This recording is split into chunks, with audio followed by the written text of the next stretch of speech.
안녕하세요. 주식 분석하는 남자입니다. 9월 25일 한국 증시 마감 분석 말씀드리겠습니다.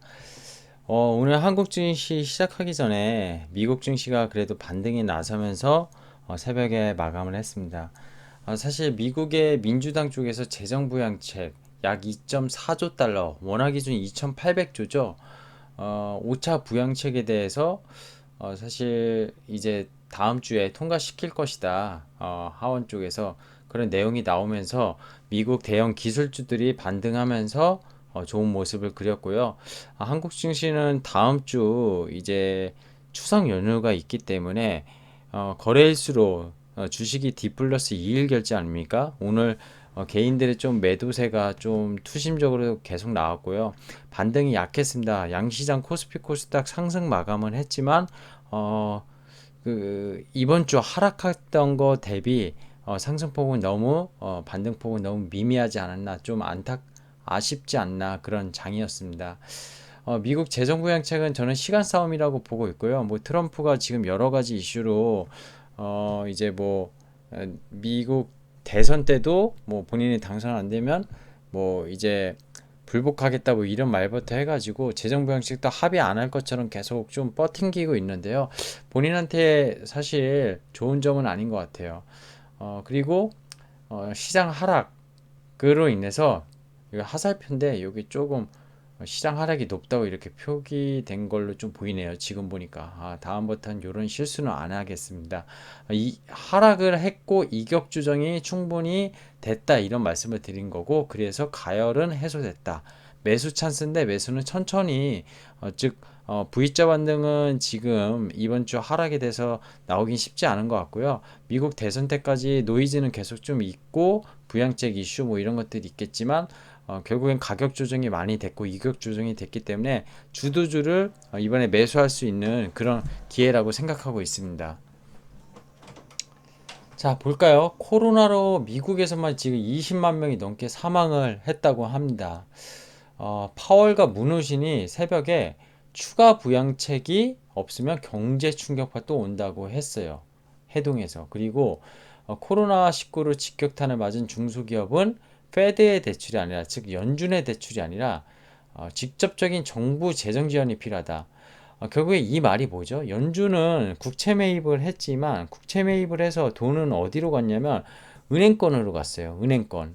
그리고 패드가 매입해 준 것도 사실 그동안 회사채나 이런 것들을 보면은 어떤 중소기업이라기보다는 좀 중견기업 이상, 즉 건실한 좀 기업들 쪽 위주가 좀 많았다고 보시는 게 맞을 것 같아요. 그래서 지금 통화정책은 또 저금리를 충분히 풀어놨고 직접적인 정부의 재정정책이 사실 4차까지 해서 지난 한 4월까지 집행됐었거든요. 그죠?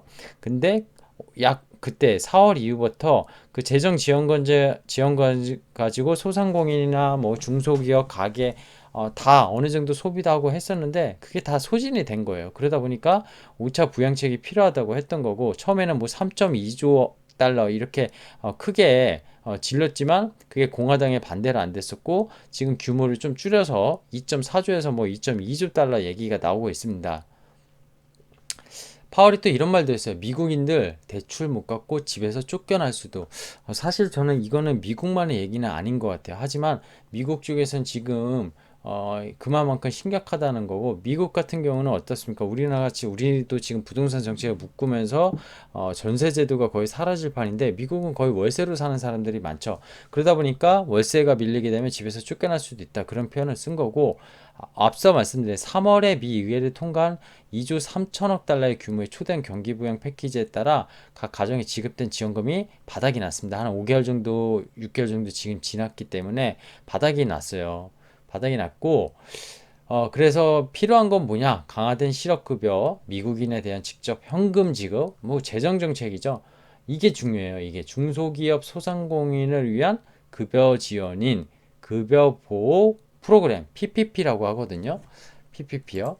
이게 지금 중요한, 이게 지금 상당히 중요합니다. 이 사람들을 지금 살리지 않으면 다 망할 것 같은 거예요, 지금. 예, 다 망할 것 같아서, 그거가 필요하다고 하는 거고, 이게 PPP가 페이체크 프로텍션 프로그램이에요. 예, 약자가. 그래서, 우리나라도 지금 소상공인 뭐 도와주고 중소기업 이번에 부양책에서 이런 프로그램이 있지 않습니까?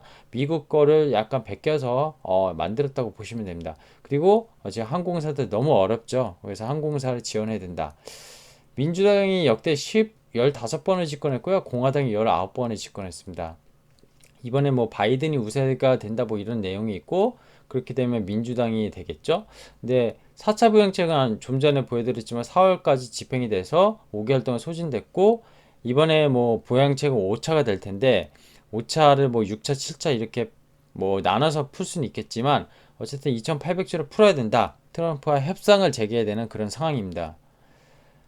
자, 보시면은 어땠죠? 그때 연준이 금리 인하하기 전에 코로나로 전격 인하하기 전에 금리 인하를 사실 버팅기고 있었는데 트럼프 너 금리 인하 압박했었지. 이제 네 몫이야. 재정부양 너랑 공화당 제대로 안 하면 다 정부 탓이야. 그래서 가게 망가지고 기업 망가지고 소상공인 망가지고 경제 파탄에 들면은 다 네 탓이야. 이제 약간 그런 압박을 은연중에 주고 있습니다. 그러더니 파월 너 고단수다. 금리 인하를 했더니 보복성이냐? 아 대통령 연임해야 되는데 어떻게 됐지? 뭐 이러면서 지금 약간 밀당을 하고 있는 단계라고 보시면 됩니다. 저는 결국 이거는 시간 싸움이라고 보고 있어요. 일단 미국 이슈가 이런 상황이라는 거 좀 간단히 압축해서 말씀드렸고요. 자, 코스피 코스닥 넘어가 볼게요. 오늘 어땠죠? 코스피? 종가 6포인트 올랐습니다. 2278.79포인트. 코스닥 1.33, 0.16% 오르면서 808포인트. 자, 코스피 코스닥이 60일선 아래로 내려왔지만 기간 조정 구간 동안 요 60일선을 전후로 가격이 정말 121선까지 미국이 급락하거나 하면 내려갈 수 있겠지만 그 정도까지는 아니지 않겠냐. 그리고 이격이라는 게 아까 보죠. 이격이라는 건 지금 보시면 급격하게 상승하면서 이 이동 평균선은 이렇게 평균적으로 20일 이동, 60일 이동, 이 이동 평균선에 따라 이격도가 벌어지는데 이격도가 너무 많이 이 갭이에요. 스프레드가 벌어지면 요거를 다시 좁히는 그런 이격을 좁히는 모습을 보여야지 결국엔 주가는 또다시 움직이고 그럽니다. 코스닥 같은 경우는 이격이 더 여기가 높았죠. 그러다가 이격을 좁혔고 다시 올라갔고 또 이격이 넓혀지니까 또 조정 좀 받고 이번에 이격은 웬만하게 해소가 다 된 것 같아요. 아직도 좀 가격은 이격이 벌어져 있는 구간이 있지만요.